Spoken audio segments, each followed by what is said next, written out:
So I've heard all the bad things about Sonic Forces, and I think everyone has. It's known as one of the worst Sonic games. Well, mainline. We don't talk about spin-offs. There's a lot of bad ones. But Sonic Forces is widely considered the worst of the worst, but I don't think it's that bad. So I'm going to break down why I don't think it's that bad. Quick note from me a bit after writing this, I just wanted to say some things. First, I recorded the background footage myself, and it's gonna be a bit laggy because well, it's me, and I also had to play with input lag as well, which isn't good. But I highly recommend checking out Char 5 Sonic Forces Rewrite because it's pretty epic. So obviously the story and the writing is probably the worst bit about the game. The writing is for infant children, and so are the jokes. All of the characters are literally just one personality trait, dialed up to the extreme. Sonic is cocky and makes jokes, Tails is the smart tech guy, and Amy's caring and in love with Sonic. Wait, that's just Amy. Oh yeah, and the story is like 4 hours long. I literally got this game at like 3 and finished it at like 7. And then I played Colors, and we don't talk about the writing in that game. But I do think the actual story has some potential, having Eggman succeed in taking over the world and building another Death Egg with the custom character, which we will get back to, by the way, would be a good story for them. It would be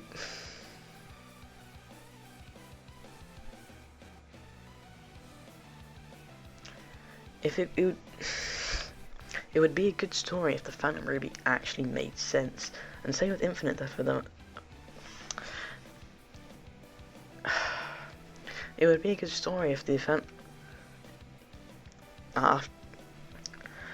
It would be a good story if the Phantom Ruby actually made sense. And same with Infinite for that matter. The Phantom Ruby is said to, and I quote, take control of people's visual and depth perception to feed false to feed false. It would be a good story if the Phantom Ruby actually made sense, and the same with Infinite for that matter. The Phantom Ruby is said to, and I quote, take control of people's visual and depth perception to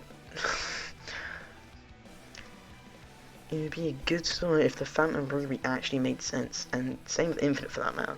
The Phantom Ruby is said to, and I quote, take control of people's visual and depth perception to feed false information to the brain, creating a new reality for them.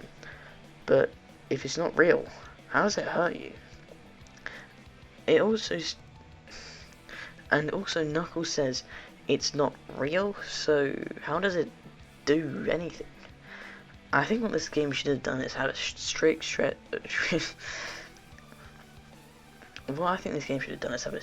of rules.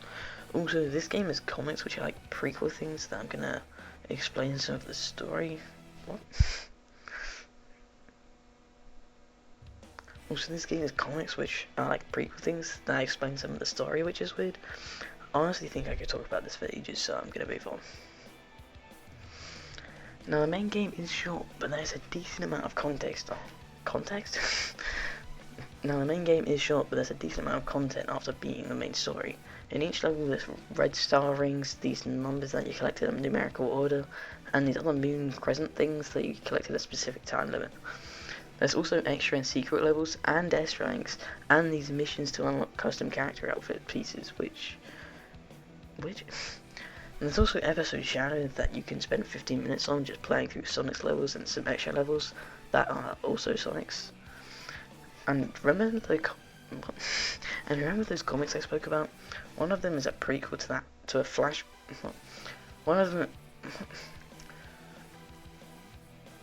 Remember the comics I spoke about? One of them is a prequel to that flashback, meaning there's a prequel of a prequel of a prequel.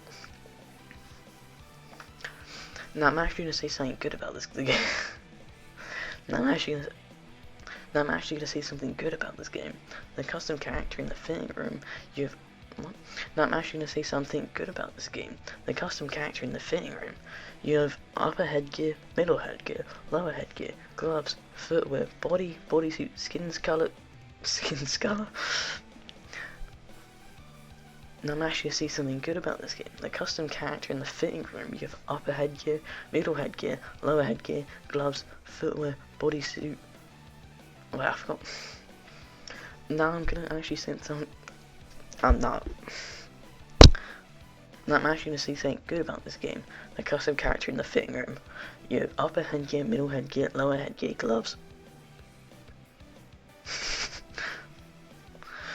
Now I'm actually gonna say something good about this game.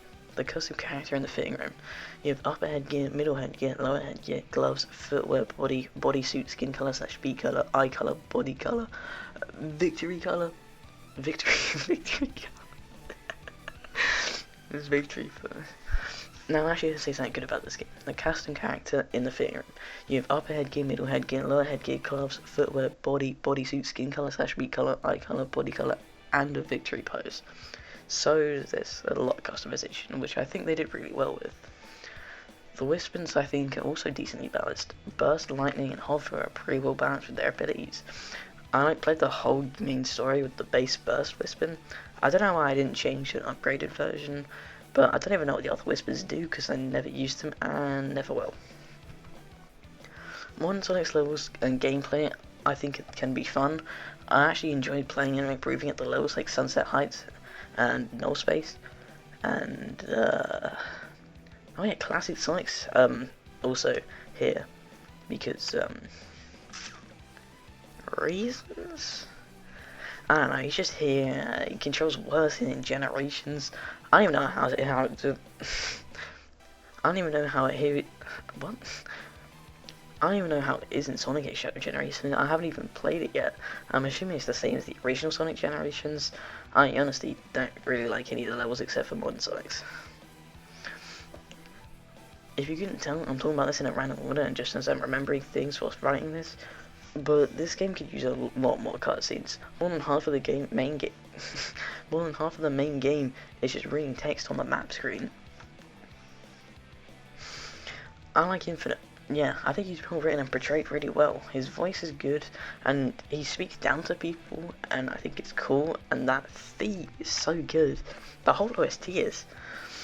Infinite would be better if it wasn't confused to be a robot.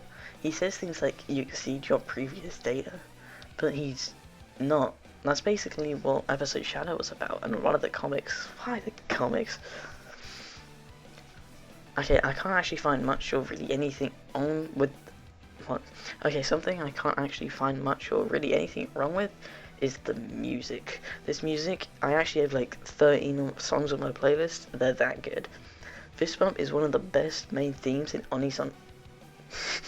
Fist Bump is one of the best main themes in any Sonic game. Living Man, and Endless Possibilities, and His World, and Sonic Heroes, and wait, it's Sonic music. It's always gonna be good. Hopefully. Chronicles. Now I just randomly remembered this, but if you jump as the avatar while stood still, start going forward in the air when you land, you like fly forward, which killed me multiple times. And also, Classic Sonic's physics are bad, and I find myself sometimes getting annoyed at the game because of the physics.